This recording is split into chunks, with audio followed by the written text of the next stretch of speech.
Hola, buen día a todos. Bienvenidos al 11º seminario. Esta vez se abordará el tema de especialidad en agrociencias, el tema de nutrición foliar en el cultivo de maíz, impartido por el maestro Juan Antonio Chamu, quien es investigador del CESAEGRO, tiene una especialidad en agrociencias y es profesor de horticultura. Damos la bienvenida aquí en la sala y queremos agradecer su presencia del doctor Rébulo Jiménez, de nuestro representante estatal, el ingeniero Humberto González Quintero, del médico Wilfrido Nájera, y en línea tenemos a la maestra Daily Cerón. Maestra, bienvenida. Gracias por estar con nosotros como cada viernes. Nos dará un mensaje nuestro representante estatal. Muy buenos días a todos. Sean bienvenidos nuevamente a este enlace virtual que hemos ya organizado como de costumbre los días viernes. El día de hoy es la 11ª edición de este seminario de capacitación, con un tema por demás interesante, como todos los demás que hemos gestionado, que es el tema de la nutrición vegetal o fertilización por la vía foliar para el maíz.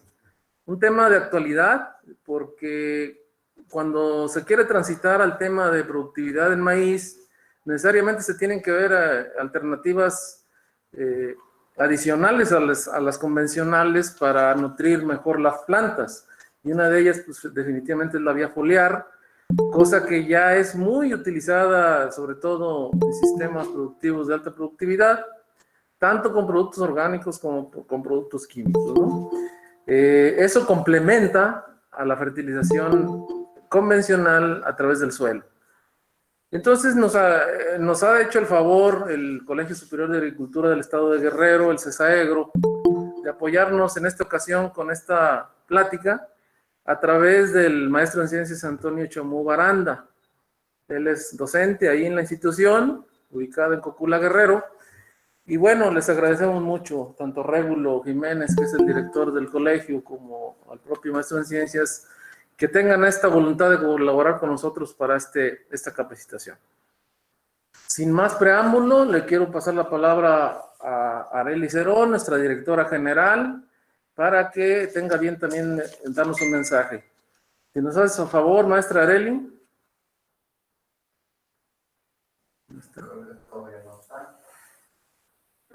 Creo.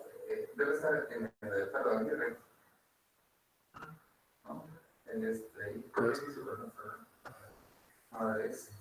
Maestra Arely, ¿nos escuchas?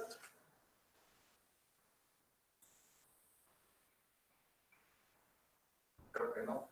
Creo que no está aún conectada la maestra. Entonces vamos a dar algunas recomendaciones finales para la dinámica de este evento. Y en cuanto tengamos oportunidad de enlazarnos con la maestra, estaremos haciéndolo para su mensaje. Adelante, Alejandra. De igual manera, como cada viernes, las preguntas van a ser escritas durante el chat para poder externarlas al ponente al final de esta plática. Igual les recordamos que tienen que mantener apagados sus micrófonos para que fluya de manera óptima aquí el sonido en la sala. Vamos a comenzar. Ya acaba de conectarse la maestra. Maestra Arely, ¿nos escucha? Ya la estábamos esperando, nada más a usted. Si nos hace favor de dar un mensaje. Hola, hola. Hola, buenas tardes a todos.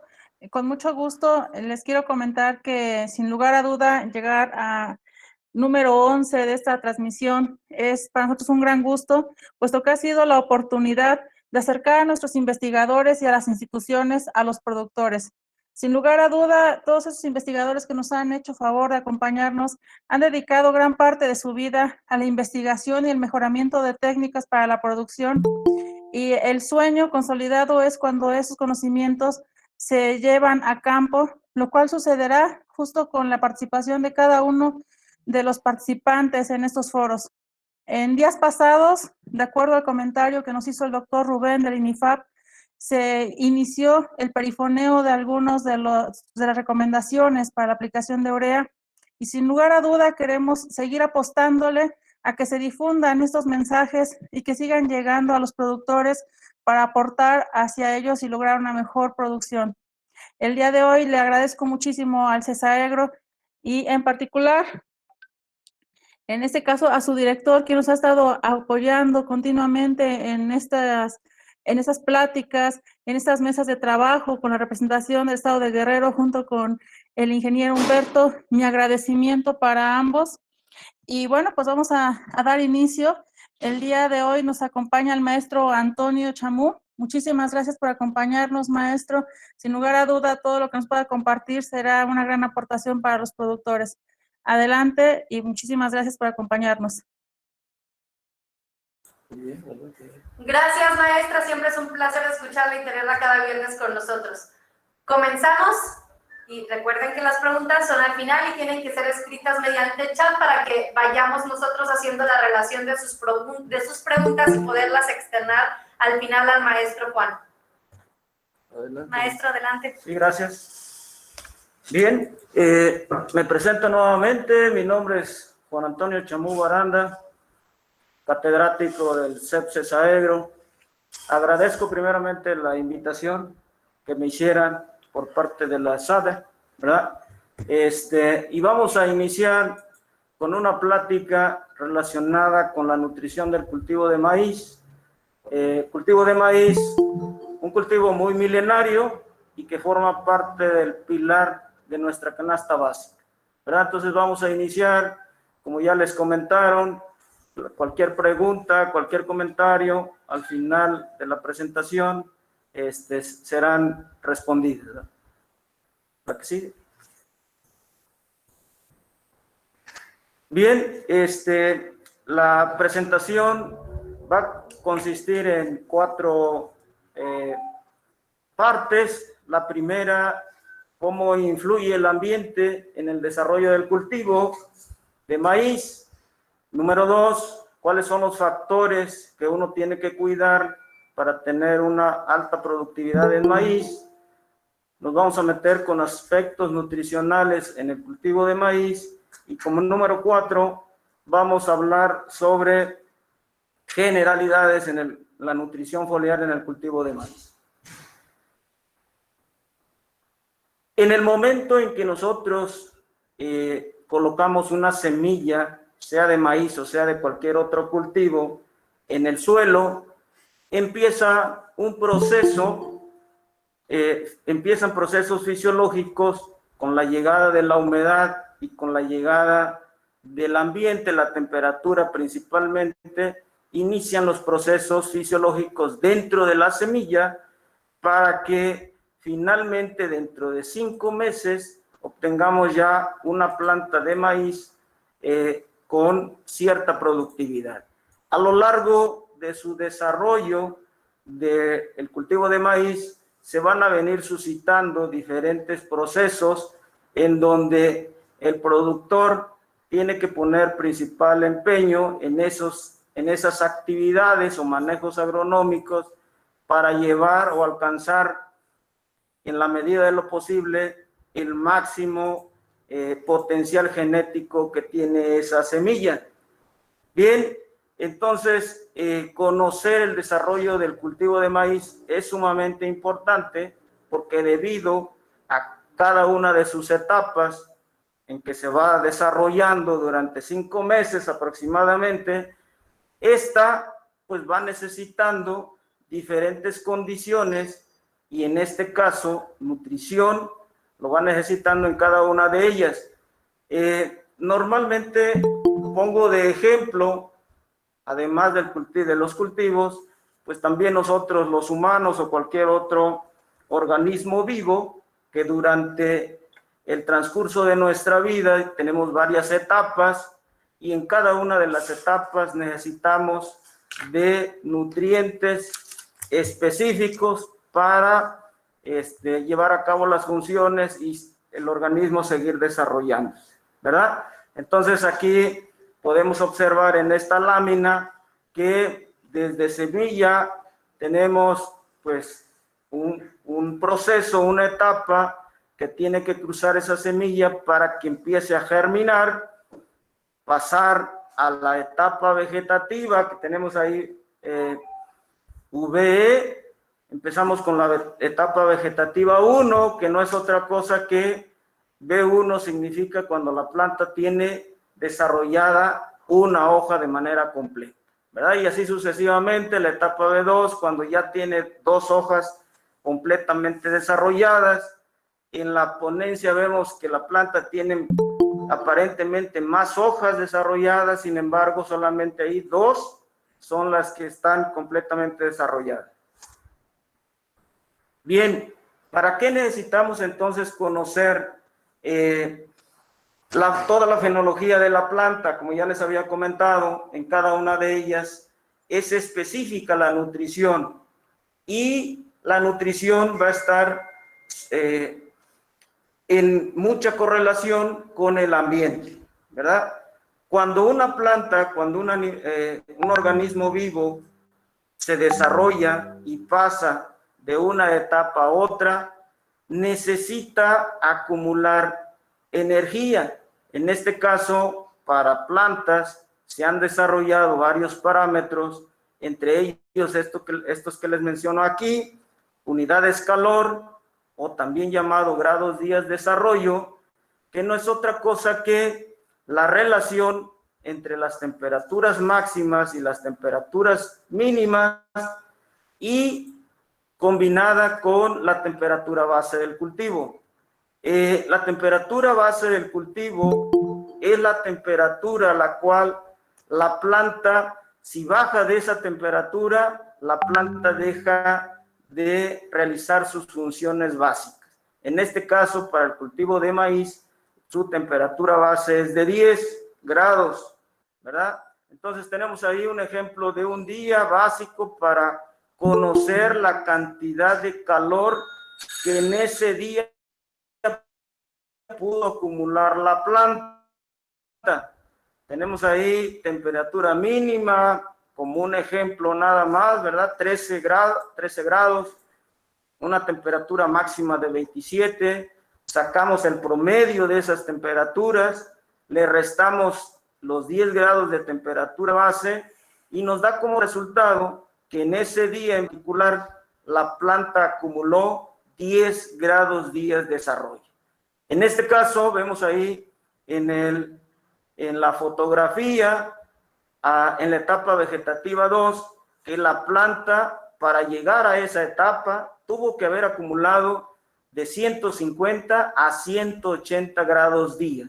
Si no acumula esa cantidad de calor, no puede pasar a la siguiente etapa, ¿verdad? Entonces, aquí vemos la importancia de la temperatura, que está influyendo en el crecimiento y sobre todo en la ganancia de peso de los cultivos, ¿verdad?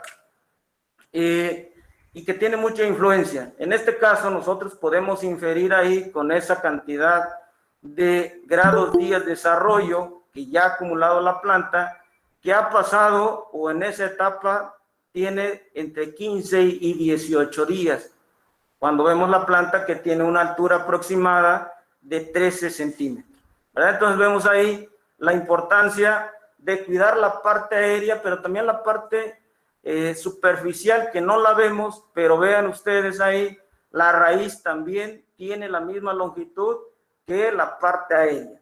Si en la parte aérea hubiera un desbalance ahí, pues la raíz se vería imposibilitada de poder cumplir todas las demandas que le está pues supeditando la parte aérea de la planta. Bien, la que sigue, ¿no? Me voy a ir con etapas muy importantes en el cultivo de maíz que nosotros debemos de tomar muy en cuenta, porque en estas etapas, si no se realiza el manejo adecuado al cultivo, vamos disminuyendo el potencial del beneficio. Bien, para la etapa vegetativa 9, en este caso estamos hablando de que la planta tiene entre 41 y 44 días, ya se han acumulado, ya la planta requirió acumularse de 410 a 440 grados días. Ustedes pueden observar, etapa B9 significa que tiene 9 hojas completamente. Bien, Si nosotros partiéramos o separáramos cada uno de los órganos de cada planta, lo podemos ver en la figura de la derecha, en donde ya podemos ver ahí que en el nudo número 5 ya tenemos ahí la presencia de primordios de jilotes, y hasta el punto, el nudo número 9, que es donde vamos a tener el jilote principal. Bien. Bien, en la etapa B12 ya transcurrieron otras 3 etapas. Ya aquí la planta ya pasaron 52 días aproximadamente con esa ganancia de calor, ¿verdad? Aquí en esta etapa es muy importante porque aquí se determina ya el número total de hileras que ya va a tener la mazorca. Bien, entonces vemos ahí que en el nudo número 5, como les comentaba ahí, ya tenemos primordios ahí, pero hasta el 12, que es el jilote que a mí me interesa o que la planta va a desarrollar, en algunos genotipos logra también desarrollar, dependiendo de las condiciones ambientales y dependiendo qué tanta comida le estoy dando a la planta, puede lograr desarrollar el jilote número 11 en el nudo número 11, ¿no? En algunas ocasiones y con algunos genotipos puede ser que hasta 3. Sin embargo, a mayor número de hijos, menor cantidad de comida para ellos y por lo tanto las mazorcas quedan más pequeñas, ¿verdad? Sin embargo, se compensa con el mayor número de granos por planta. Bien, aunque los granos son más pequeños porque tenemos más mazorcas, como comparado que si tuviera la planta una sola mazorca. Bien. ¿La que sigue? En la etapa R1, que empieza la floración femenina, ¿cómo nos vamos a dar cuenta pues que inicia la floración femenina?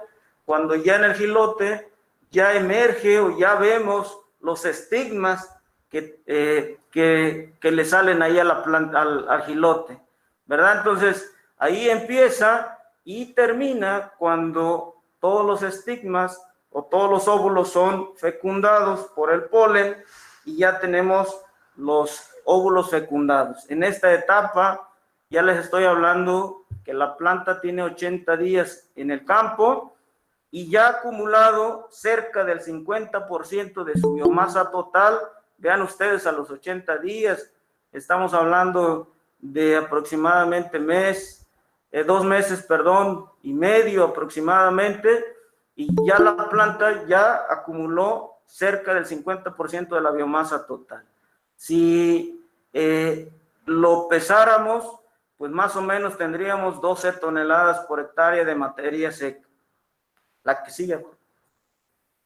Bien, en la etapa R6, que ya es la madurez fisiológica, estamos hablando ya de 1558 grados día que ya ha acumulado la planta, y esto significa que ya transcurrieron alrededor de 5 meses, es decir, 155, 156 días, ya la planta acumuló el total de la biomasa que pudiera acumular, en este caso para condiciones de bajío, 28.5 toneladas por hectárea y un rendimiento de 17.1 toneladas por hectárea de grano, ¿verdad? Es importante mencionar aquí que hasta llegar hasta este momento, hasta esta etapa, obviamente ya se le dio todo el manejo y todos los cuidados necesarios para llegar hasta esta producción. Si nos falló algún factor que incide drásticamente en la productividad, vamos a tener problemas y vamos a tener menor productividad. ¿Sí? En este caso, pues hablamos de los factores que inciden en la productividad. En este caso, les pongo ahí control de plagas, nivel nutrimental que tenga el cultivo, control de malezas, comercialización, es decir, pues que ya mi cultivo o mi producto que voy a obtener ya lo tenga comprometido, preparación del terreno, otras labores culturales a tiempo, por ejemplo, ajuste de densidades de población. Si nos falla alguno de estos factores, en la medida que nos falle alguno de ellos, ese va a ser el que va a definir el rendimiento total del cultivo. En este caso, para esa lámina, control de malezas no lo hice de manera correcta y es la que me está definiendo el rendimiento final del cultivo, ¿verdad? ¿Por qué control de malezas? Bueno, las malezas también tienen importancia tanto nutrimental, tengo más competencia en el campo, tengo más plantas ahí, además de que son hospederas de plagas principalmente. ¿Me sigue? En los aspectos de nutrición podemos hablar y se los puedo sintetizar en este gráfico. Veamos y imaginémonos un balde. Tenemos un balde que queremos acarrear agua y ese balde está formado por ciertas tablitas, ¿verdad? Cada una de esas tablitas es cada uno de los nutrientes que tiene la planta o que ha absorbido la planta, ¿verdad? Uno de esos nutrientes falla, no se lo doy, no está disponible en el suelo, ¿verdad? En este caso en la lámina están viendo el hierro, que es un micronutrimento que no se lo apliqué, que revisé en el suelo, posiblemente el suelo lo tenía, sin embargo hay factores que están en el suelo que me están impidiendo que el hierro lo absorba la planta y por lo tanto tiene poco hierro. Entonces, la cantidad de agua que yo puedo transportar en ese balde, la máxima cantidad de agua es hasta donde me llegue la cantidad de hierro, que en este caso es el nutrimento que me está faltando. ¿Sí? Entonces, bueno, eso se le llama ley del mínimo.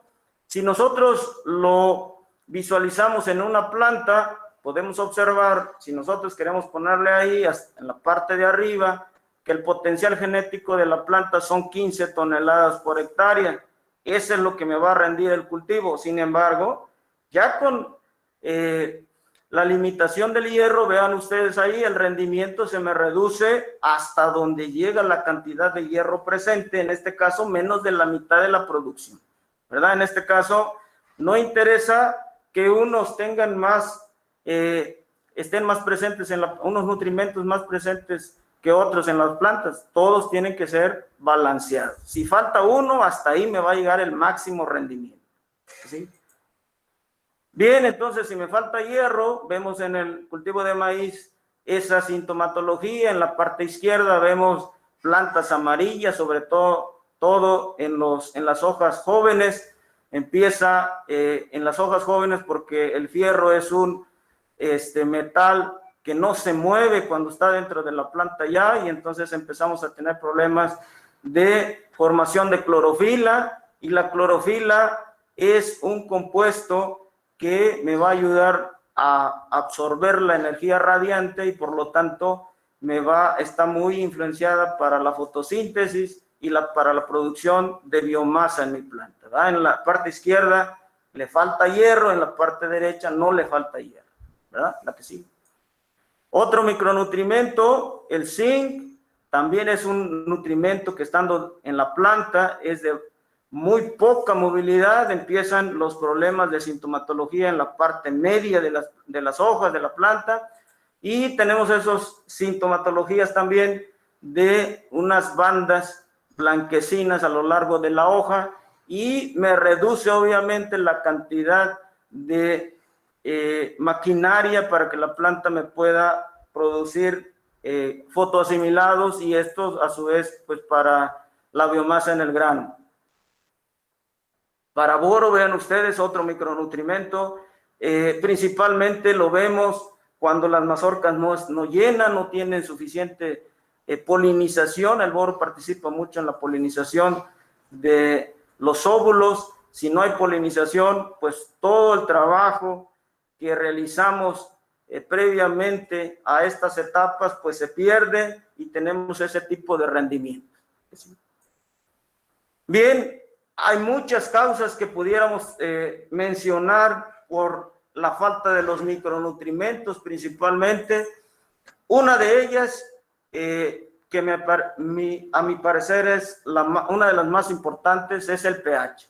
Veamos ahí, concentrémonos en la línea o en la recta de color rojo. Vemos ahí a partir o en correlación con el pH, a medida que aumenta el pH, de 5, por ejemplo, lo tenemos ahí, a 8, vean ustedes la disponibilidad de hierro, cobre, manganeso y zinc, cómo disminuye de manera acelerada, ¿verdad? Entonces, la fertilización como estrategia aplicada a las hojas de las plantas, principalmente van para aportar los micronutrientes, en este caso los que les comento, ¿verdad? ¿Por qué se les llaman micronutrientes? Pues se les llama micronutrientes porque las plantas los requieren en pocas cantidades, ¿verdad? Hay otro grupo de macronutrientes, ahí lo tenemos, el nitrógeno, el potasio, que las plantas lo requieren en mayor cantidad. Entonces vamos a ver que la fertilización foliar es una estrategia complementaria a la nutrición edáfica para los micronutrientes. Adelante. Bien, cuando estamos hablando de nutrición, obviamente estamos hablando de que esta nutrición va a estar de acuerdo a las etapas fenológicas del cultivo, como ya acabamos de observar. Bien, aquí observamos un gráfico, tenemos los tres macronutrientes, y vemos en qué etapas se empieza la planta a demandar o a aprovechar esos nutrientes o acumular en el follaje. Vemos ahí que a partir de los 200 grados días, es decir, 20 días después de tener la planta en el campo, vean ustedes que se dispara de manera importante la demanda nutrimental de estos tres nutrientes. Esta es una gráfica para esos tres nutrientes, pero todos los demás macros y micronutrientes también sufren esa tendencia. Bien, ahí pues se tiene ya la planta de maíz, se tiene muy estudiada y tenemos ahí las recomendaciones para cada una de las etapas diarias de qué tanto necesita la planta para elaborar sus funciones. Bien, ubiquémonos en la etapa B6, B12 y de B12 a R1. Vean ustedes ahí que la demanda de nutrimentos por parte de la planta o el consumo se eleva, ¿verdad? Se eleva porque, como vimos en la fenología de la planta, es cuando ya se está, la planta se está preparando para su productividad. ¿Sí? Estos niveles nutrimentales podemos irlos monitoreando en todas las etapas del cultivo. Hay muchas herramientas. En este caso, bueno, hay algunos medidores rápidos que podemos nosotros utilizar para ver qué tanto de nutrimentos está absorbiendo la planta. Puedo decir que yo le estoy aplicando lo que me está diciendo la tablita en el suelo, sin embargo, en la planta no se ve reflejado. ¿Por qué? Pues hay ciertos factores, hay muchos factores, pH, por ejemplo, en el suelo, ¿verdad? Como ya acabamos de ver, que hace que lo que yo le estoy aplicando, pues, no sea disponible para la planta. ¿Sí? Bien, además de ello, obviamente debemos de tener diferentes parámetros en donde nosotros tengamos una idea de qué es lo que nos salió en cada uno de los medidores, si está en el nivel de acuerdo a cada una de las etapas, ¿verdad? Podemos irlos comparando. ¿Qué sigue? Bien, generalidades de la nutrición foliar. Vamos a aterrizar que la fertilización foliar o la nutrición foliar, veamos que es una estrategia de complemento a la nutrición edáfica. Nunca una nutrición foliar va a quitar o a desplazar la nutrición edáfica. El órgano especializado para absorber agua y nutrientes a las plantas es la raíz. Y en la raíz, pues es donde debemos de darle de comer a las plantas, ¿verdad? Sin embargo, esta es una estrategia de nutrición, de suplementación y para algunos nutrientes, en este caso, para micronutrientes, aplicarlas en ciertas etapas críticas de crecimiento del cultivo, durante ciertas condiciones ambientales que en el suelo o esté incapacitado y cuando se tengan ciertas condiciones de suelos adversas. ¿Sí? Bien, obviamente, si yo le aplico, y como sé que el órgano especializado para absorber es la raíz, bueno, si yo le aplico esta solución nutritivo a las hojas, ver qué camino o qué dificultades va a tener esta solución para llegar a donde me interesa. ¿Dónde me interesa? Me interesa que esos nutrientes lleguen o pasen de la superficie de la hoja hasta unos conductos o tubos que tiene la hoja, la planta en general. Nosotros o los organismos, otros organismos tenemos venas. En este caso, pues las plantas también tienen sus venas, sus tubos por donde se va desplazando todos los nutrimentos o los solutos, tanto elaborados o no, que se llama xilema y floema. Ahí lo vamos a ver. Entonces veamos que tiene que pasar también diferentes vicisitudes, ¿no? Entonces, vamos a ver cuáles son las etapas. ¿Que sí? Bien, el proceso que sigue es el siguiente, son cinco etapas, ahí en número 4, les voy a poner las 5, les voy a comentar las 5. La 1, pues es cuando yo aplico la solución nutritiva a la superficie de la hoja. Número 2, estos nutrimentos tienen que penetrar la pared externa celular, tienen que entrar al apoplasto de la estructura y tienen que entrar después de ahí al simplasto de las células. Y ya de ahí el número 5 es, una vez dentro del simplasto, pues ahora sí ya llegaron ahí a los tubos o al xilema que conduce los nutrimentos a los órganos donde las plantas lo están necesitando. Bien, para que quede más claro, el simplasto es una ruta de acceso del agua y de los nutrimentos, y que se refiere a que esta ruta va por afuera de la célula, ¿verdad? El apoplasto es por afuera de la célula y el simplasto es que va por dentro de la célula. Bien, la primera, hay muchas vicisitudes. La nutrición foliar está muy correlacionada con el ambiente. El ambiente participa mucho en el éxito o fracaso de una fertilización o nutrición foliar, ¿verdad? ¿Por qué?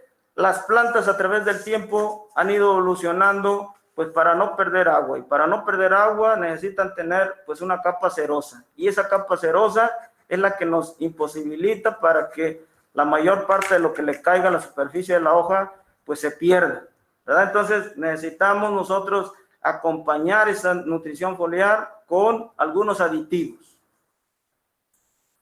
La número 2, tiene que penetrar. Para ello les comento que la nutrición foliar penetra en toda la pared, en toda la superficie de la hoja, pero también en los estomas, ¿verdad? En los estomas le cuesta menos trabajo porque tiene menos cera. La que sigue. En la número 3, ahí tiene mucho que ver con las condiciones de pH que va a tener la parte de las células, y muchos de los genotipos o la mayoría tienen una respuesta diferente. La número 4, absorción de los nutrimentos. Ahí ya han tenido varios estudios donde aplicaciones de urea al 2% incrementa, hace sinergismo en un 35% con la absorción de otros nutrimentos como los fosfatos y el potasio. Uso de ácidos fúlvicos también incrementan la absorción de fierro, manganeso y zinc. Aplicaciones del calcio a 4%, también se ha observado un aumento en absorciones de boro y molibdeno.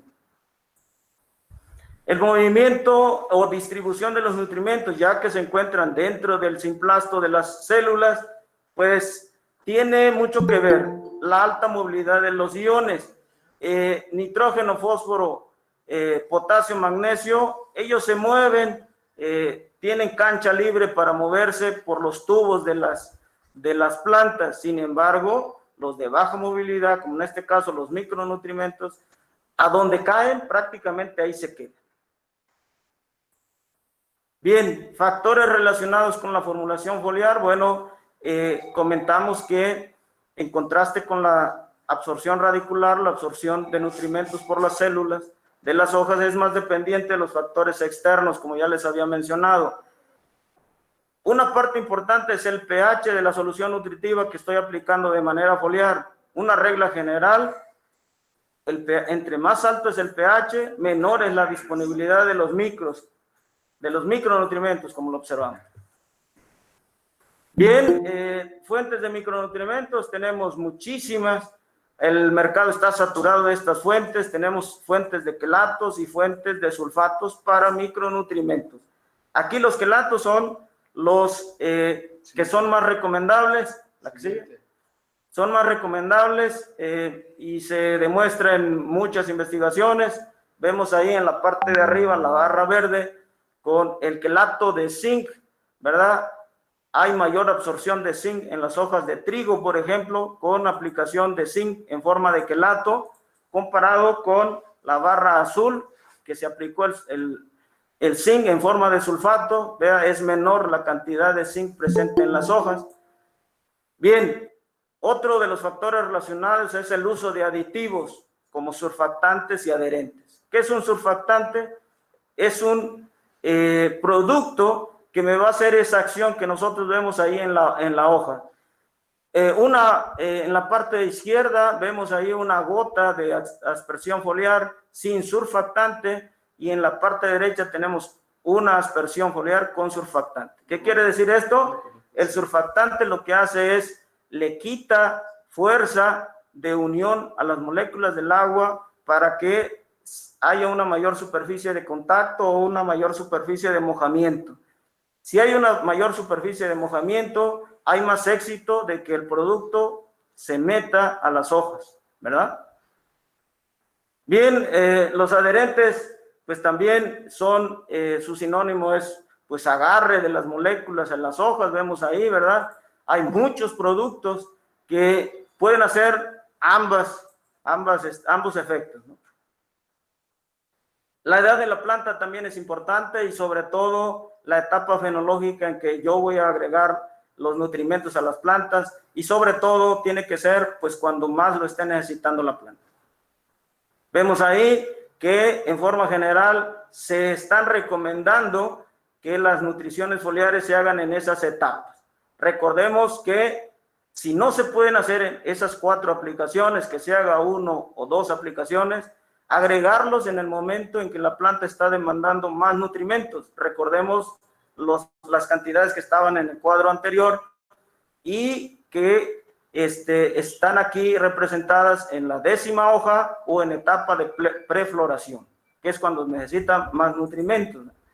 Bien, el tiempo de absorción de estos nutrimentos, de acuerdo a los diferentes productos, es diferente. ¿Por qué es importante esto? Porque ahorita en la etapa de lluvias, en el periodo de lluvias, pues puedo estar aplicando hoy y al rato está lloviendo. Entonces, no tiene ningún caso si yo aplico sulfatos, porque lo va a lavar. Entonces, es como que si no hubiera aplicado nada, ¿no? Entonces, en este caso, los quelatos con iones aminoácidos son los que tienen un tiempo de entrada muy rápido, son en cuestión de minutos. Y son los más recomendables, sin embargo, pues también son los más caros, ¿verdad? ¿Que sí? Bien, también tenemos que ver las cantidades de nutrimentos que vamos a aplicar, sobre todo, como les había mencionado, la práctica de formulación foliar es para micros, y micros necesita la planta en pequeñas cantidades, ¿verdad? Entonces, en este caso, el fierro es el que, de los micros, es el micronutrimento que más necesita la planta, hasta 12 kilos en una aplicación, ¿verdad? Y así vamos bajando los diferentes micronutrientes. Limitaciones de la nutrición foliar, ¿verdad? Las tasas de absorción o penetración pues son bajas, y sobre todo en aquellos cultivos con hojas muy cerosas. Tiende a perderse por escurrimiento. En ambientes secos rápidamente la solución se seca, y si se seca puede generar una problemática. Por ejemplo, puede generar necrosis por la acumulación de solutos en la hoja. Tasas limitadas de traslado de ciertos nutrimentos, como vimos de los micronutrimentos, y la nutrición foliar está dada para micros, no para macronutrimentos. Si queremos suministrar todos los macronutrientes o todo lo que me necesita la planta de macronutrientes por vía foliar, no vamos a tener éxito. El momento de la aplicación es importante. Necesitamos aplicar en temperaturas benignas, es decir, o en la mañana o en la tarde, ¿verdad? Para que darle más tiempo y que no se vaporice la solución que estoy aplicando y que tenga más éxito. El otro es el tamaño de las gotas. En la aspersión, veamos ahí, ese amigo está asperjando un cultivo de chile y con una motobomba, ¿verdad? Ese es cómo tengo que ver ya en campo que tengo que estar asperjando, ¿verdad? ¿Sigue? Bien, otra aspersiones en condiciones mínimas de viento. Se ha dado muchos los casos que hay vientos excesivos, se lleva la aspersión y la otra es evaporiza, hay más evaporación y por lo tanto podemos tener problemas en cuanto a la nutrición foliar. Y otra parte importante es que tengo que hacer las aplicaciones de tanto nutrición foliar y cualquier otro producto que vaya en la parte foliar de la planta cuando las hojas estén turgentes. Si el cultivo está estresado, no va a tener ningún caso aplicar nutrición foliar. ¿Por qué? Una es que tengo menor superficie de contacto. Veamos a ustedes ahí. Y número dos, la nutrición foliar o los iones pues también penetran por los estomas. Si tenemos estrés hídrico, los estomas ahí están cerrados, entonces no hay entradas o hay menos entradas. Bien, el pH óptimo de una solución asperjada tiene que ser cercano a 5, ¿verdad? En 5 de pH aseguramos una mayor absorción de estos iones. Asegurar también la calidad de los productos, asegurar la calidad del agua. Vemos ustedes ahí, tenemos dos calidades de agua ahí, una limpia, otra con muchos sedimentos. Obviamente se recomienda la limpia, ¿verdad? Con agua con mucho sedimento, como tiene arcilla, la arcilla tiene muchos iones negativos y la mayor parte de los micronutrientes se quedan adheridos a esas arcillas y no tienen ningún caso. Calibrar su aspersora en la dosis de aplicación a la cobertura deseada es otra de las sugerencias importantes. Bueno, vamos a concluir. La fertilización foliar es una práctica pues muy extendida en México y en todo el mundo, ¿eh? Y ha dado muy buenos resultados, ¿verdad? Cuando la fertilización edáfica no es suficiente o es ineficiente. El conocimiento, como ya vimos, de los procesos fisiológicos de las plantas es esencial para entender la nutrición foliar. Es importante comprender que este método no sustituye a la provisión de nutrimentos a través de las raíces, es decir, una nutrición edáfica. Bien, esa es mi participación. Dudas, comentarios.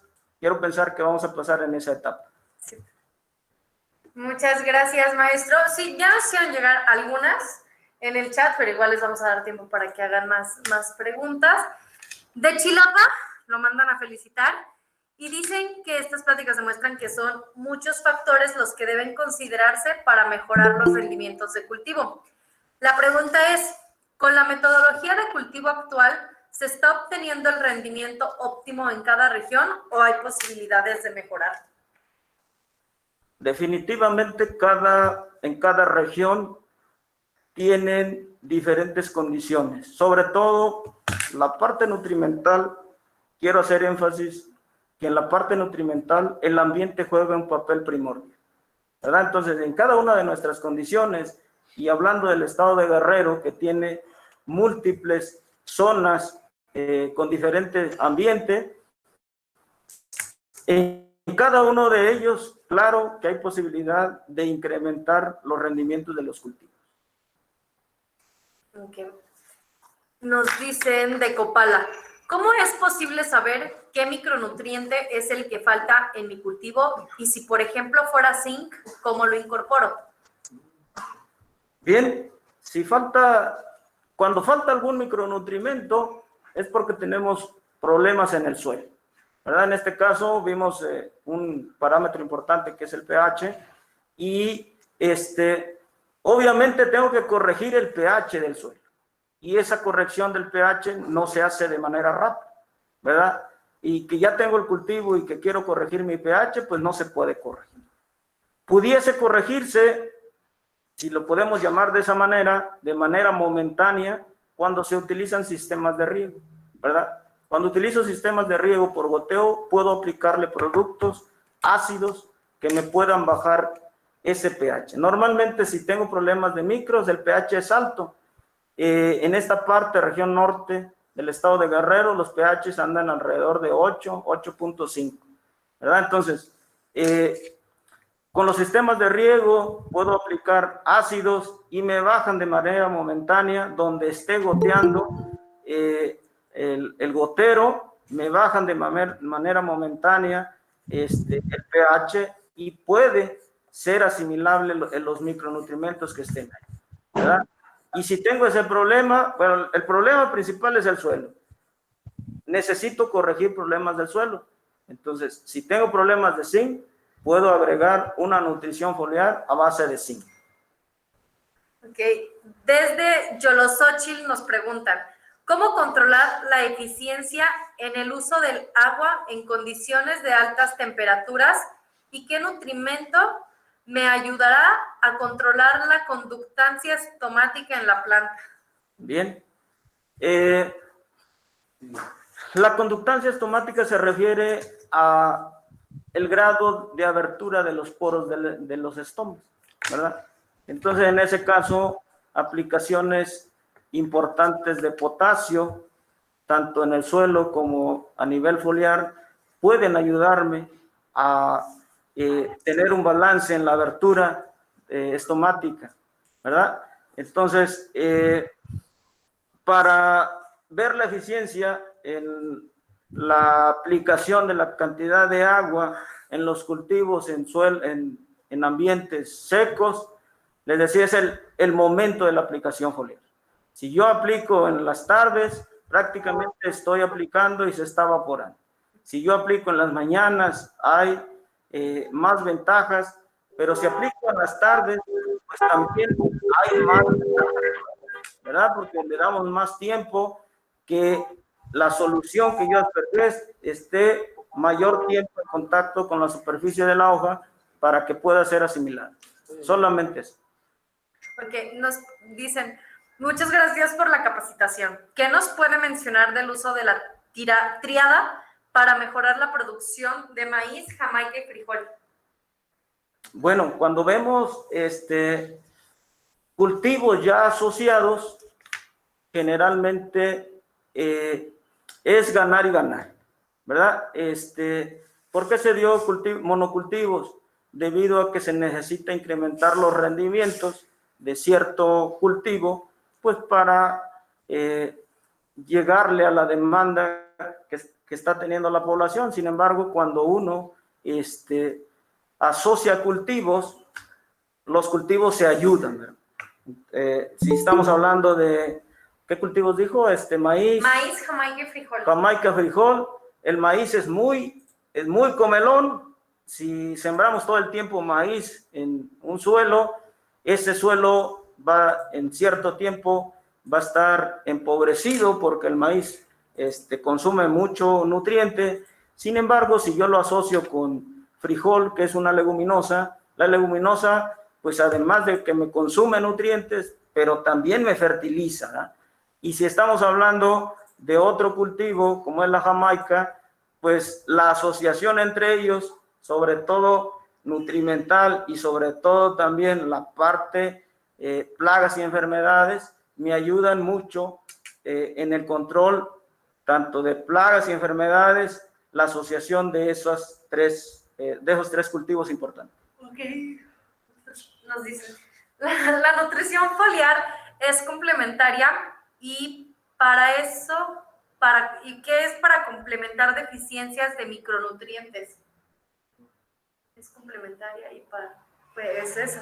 La nutrición foliar es complementaria y para complementar deficiencias de micronutrientes. Como le habíamos comentado, la nutrición foliar es complementaria a la nutrición edáfica, ¿verdad? No podemos desplazar la nutrición edáfica, ¿verdad? Debido a que en la parte aérea de la planta, en las hojas, no puede entrar la cantidad de macronutrientes que va a necesitar la planta durante todo su desarrollo. Si fuera así, pues la nutrición foliar sería todavía más exitosa, ¿no? Sin embargo, es complementaria y es para micronutrientes, sobre todo, ¿no? Y se ve más el éxito porque los micros, como les había comentado, el problema de los micros, si no se absorben por la planta, es porque tenemos problemas en el suelo. Si yo lo aplico en el suelo, porque me hace falta, va a tardar en movilizarse hacia las partes donde lo está requiriendo ya en estos momentos la planta, ¿no? Entonces, si ya se lo arrimo en los órganos, en la parte aérea donde lo está necesitando, pues voy a tener más éxito. Muchas gracias. Yo Nuestro tengo una representante está pregunta. levantando la mano. Me pregunta en la sala, ¿qué opinión te merecen las aplicaciones de productos orgánicos por vía foliar? Como los lixiviados, por ejemplo, ¿no? Que están muy de moda también. Hay muchas evidencias que, y lo pasé ahí en un cuadrito, en donde los quelaptos son compuestos que traen micros y se unen a un compuesto orgánico, ¿verdad? Entonces, esos compuestos orgánicos son más afines hacia las aplicaciones foliares. ¿Por qué son más afines? Tienen tienen una mayor distribución en la hoja, ¿verdad? Y se ve una mejor eficiencia en las nutriciones foliares. Saliendo un poquito del tema en cuanto a la nutrición, se ha trabajado mucho la parte de bioestimulantes en las diferentes plantas y los productos orgánicos se catalogan como bioestimulantes. Más hormonal. ¿Sí? El señor Ricardo de Locotito nos pregunta, de acuerdo a las etapas fenológicas del maíz, ¿en qué etapa es recomendable hacer las aplicaciones de boro, calcio, potasio para determinar un mejor llenado de granos? Bien, como vimos en la presentación, la planta necesita de esos nutrimentos que acaba de mencionar todo el tiempo, ¿verdad? Sin embargo, con la nutrición foliar se puede agregar estos nutrimentos en prefloración o en etapa vegetativa, como ya vimos, B10, B11, B12, que es cuando la planta está necesitando una mayor cantidad de nutrientes y es ahí donde donde la raíz no alcanza, en la mayoría de los casos, no alcanza a cubrir toda la demanda que está en la parte aérea de la planta y es cuando hay más éxito en una aplicación foliar en esas etapas. Etapa de prefloración, como vimos ahí, en etapa vegetativa B10, B11, B12. Ahí es donde tenemos que hacer las aplicaciones foliares. Muchas gracias, maestro. ¿Nos podría comentar qué tan costosa es la fertilizada foliar? La fertilización foliar en el cultivo de maíz y hablando en otros cultivos, ¿verdad? En el cultivo de maíz no es muy costoso, ¿verdad? Si hacemos algunos cálculos de costos de manera rápida, hablando de cualquier producto que ande en el mercado, que traiga micronutrientes, Paifolan, Grogreen, hay muchas otras marcas, ¿verdad? Y con ello no quiero decir que los que mencioné pues sean los más efectivos, solamente por mencionar algunos, ¿verdad?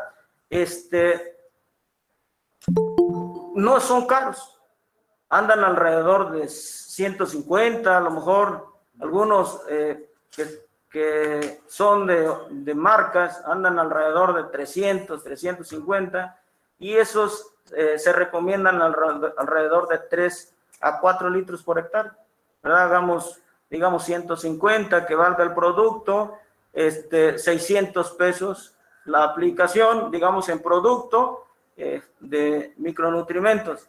Ahora, pues también va a llevar sus aditivos, como lo acabamos de mencionar, digamos que sean otros 400, llevamos 1,000 pesos la mano de obra, ¿verdad? Dejémoslo, por ejemplo, en 1,500, una aplicación. En ese sentido, ¿qué tanto se incrementa el rendimiento de acuerdo a una aplicación foliar? No se incrementa mucho el rendimiento. Hay investigaciones en donde con aplicaciones foliares se ha incrementado media tonelada, a algunos casos de más éxitos 800 kilos, perdón, de grano, hasta 1 tonelada. No se incrementa mucho, sin embargo, bueno, veamos la tonelada de maíz en cuánto está, ¿verdad? Pongámoslo en 5,000, ¿verdad? Entonces, pues sí se paga la aplicación foliar por incremento de del rendimiento. Sin embargo, esa no es la ventaja principal. Si no aplicamos micronutrientes, como vimos en el baldecito, qué tanta productividad pueda tener, si me falta algún micronutrimento, va a ser, no, todo lo demás que ya haya hecho, es decir, nutrir bien con nitrógeno, con fósforo, potasio, todo lo demás se me va a venir abajo. Si no tengo la cantidad de micros necesarios, todo lo demás se me va a venir abajo y va a ser más la pérdida que si no le aplicara los micronutrientes. Entonces, aunque saliera tablas en el aumento del rendimiento, incluso, aunque digamos, no incrementé el rendimiento, sin embargo, no se ve el incremento del rendimiento por la aplicación del producto. Sin embargo, me echa abajo toda la demás maquinaria. Aquí, maestro, en general, nos pregunta Javier Uriostegui, en general, ¿qué foliares se recomienda para maíz? Hay muchos foliares, yo no descarto ninguno, ¿verdad? Todos los que traigan micronutrientes son beneficiosos para el cultivo de maíz, siempre y cuando se cuiden las condiciones de pH, se cuiden las condiciones de que le aplique un aditivo, ¿verdad? Para tener mayor éxito. Ahora, si aquellos productos que traigan micronutrientes traen alguna hormona, traigan algún otro compuesto bioestimulante, pues son más beneficiosos aún, ¿no? Hay productos que traen micronutrientes que también traen macronutrientes, entonces pues son más beneficiosos. Aquí nos pregunta Rodolfo Quesada, ¿existe evidencia que con la fertilización foliar se puede reducir la mancha de asfalto o con la teoría de la trofobiosis alimentaria a los patógenos de esta enfermedad por algunos aminoácidos libres? Hay mucha evidencia que cuando la planta está bien nutrida, pues se protege más del ataque de plagas y enfermedades, ¿verdad? Hablando de un nutrimento beneficioso y hablando del silicio, por ejemplo, ¿verdad? Hay evidencia en donde con aplicaciones de silicatos, estos silicatos lo que hacen, forman cristales y que estos cristales se depositan en la parte abajo de la epidermis de la hoja y forman una barrera. Entonces, en este caso, no tengo de manera puntual para la mancha asfáltica, pero para defenderse de enfermedades, la aplicación foliar de micronutrientes, sí hay evidencia que disminuye el ataque de ciertos microorganismos. Gracias. Igual, desde Locotito, el señor Ricardo Villafuerte nos pregunta si es recomendable aplicar urea al follaje y cómo prepararlo. Ya en la presentación viene ahí aplicación de urea, ¿verdad? 2% ahí de urea y ¿por qué no más de urea? Hablamos pues que las aplicaciones foliares están muy supeditadas a la parte ambiente y si aplicamos 5%, mayor porcentaje, vamos a defoliar el cultivo, ¿verdad? ¿Por qué? Porque son sales y la sal quema. Entonces, en ese sentido, no pasarnos de esas recomendaciones, incluso iniciar de 1% de urea, aplicaciones, y dependiendo de la etapa, una vez que la planta ya esté más grande, podemos hacer aplicaciones un poquito más elevadas, 2% se recomienda ahí, y además de que me va a nutrir, pues además, como vimos ahí, hace sinergia con otros, la absorción de otros nutrimentos. Ahí tenemos el fósforo y el potasio, que también participan mucho en la parte de protección. El potasio es un macronutrimento que está bien investigado, que está participando en la disminución del ataque de microorganismos patógenos. Son todas las preguntas que tenemos hasta ahorita, maestro. Igual si alguien tiene más adelante, se les van a hacer llegar las diapositivas, y si tienen alguna duda más personal, les vamos a pasar su correo, si no hay problema, para que ahí le hagan llegar sus dudas. Sí, ahí en la presentación están mis datos, están los datos del CESAEGRO, y estamos a la orden. Okay. Muchas gracias, maestro. Muchas gracias, doctor, por estar con nosotros y por facilitar que ponentes como el maestro vengan y nos enseñen. Ahora sí que todos, porque todos aprendemos, todos estamos aquí escuchando, y ya son 11 seminarios los que llevamos. Muchas gracias a todos. Nos vemos el próximo viernes. De igual manera, les vamos a hacer llegar estas diapositivas también. Hasta luego. Gracias, Hasta luego. Gracias.